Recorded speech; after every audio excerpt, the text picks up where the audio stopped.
윤석열 정부의 졸속 정책 발표, 그 피해는 국민이 받게 되어 있습니다. 국민의 피해와 혼란이 계속되고 있습니다. 윤석열 정부는 도대체 왜 이런 졸속 정책을 발표하는 겁니까? 그 뒤에 누가 이렇게 발표하라고 혹시 시키는 것은 아닌지 의심하지 않을 수가 없습니다. KC 인증을 받지 않은 직구는 금지한다. 전면 금지한다. 이렇게 이야기했습니다.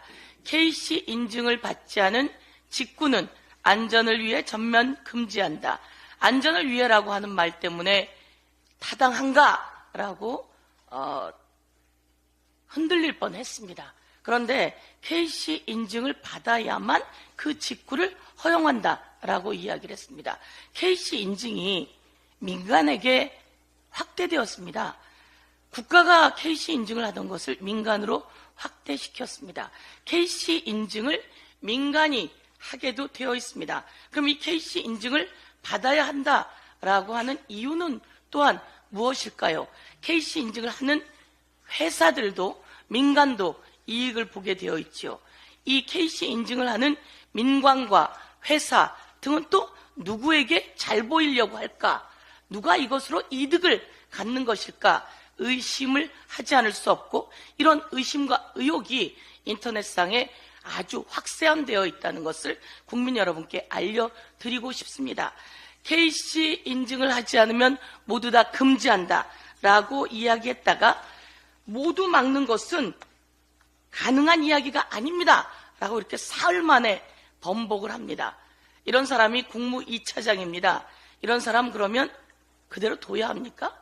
이 사람은 왜 강력하게 이야기했다가 바로 철회를 했을까요? 여론 때문만은 아닐 겁니다. 강력하게 14개 부처가 함께 합의해야 되는 이런 내용들, 법 개정이 필요한 이런 내용들을 이 사람이 이렇게 발표한 데는 누군가 하라고 강하게 시켰을 겁니다. 그게 누구인지 밝혀내야 합니다. 그러다가 갑자기 또 철회하는 데는 그 누군가가 당황했기 때문일 거다. 국민들이 모두 다 이에 대해서 문제 제기하자 철회하긴 했지만 누군가의 손이 뻗친 것은 아닌지 자꾸 의심을 하지 않을 수가 없습니다. 이것은 국민에 대한 소비 입틀막이다, 이렇게 이야기를 하고 있습니다.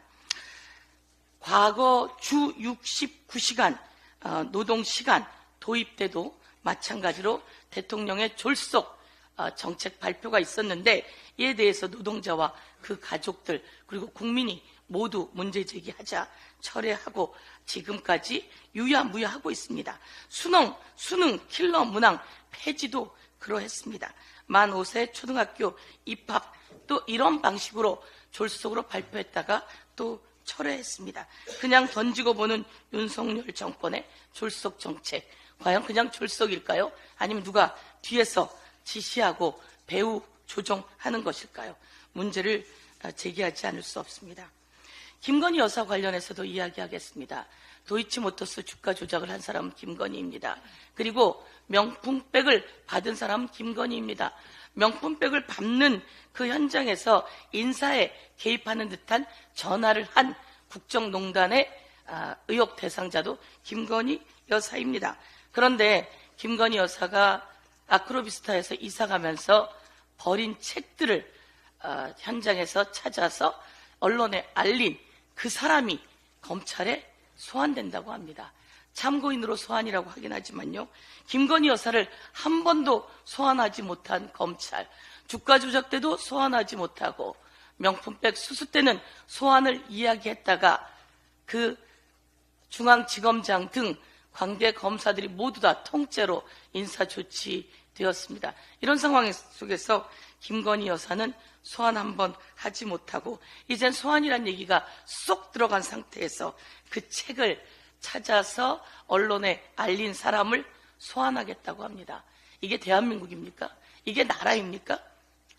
죄를 저지른 사람은 아무 문제가 없이 이제 그 검찰이 통째로 인사발령되자 서서히 국민 앞에 나타나기 시작하고, 그리고 그 책을 세상에 고발한 사람이 소환되는, 이게 나라입니까? 이게 대통령이 할 일입니까? 이게 김건희 여사가 대한민국의 영분이라고 하지만 마리 앙뚜아네트보다 더한 상황 아닙니까? 벌거벗은 대통령이라고 하는 얘기가 나오고 있는 것을 꼭 명심하길 바랍니다.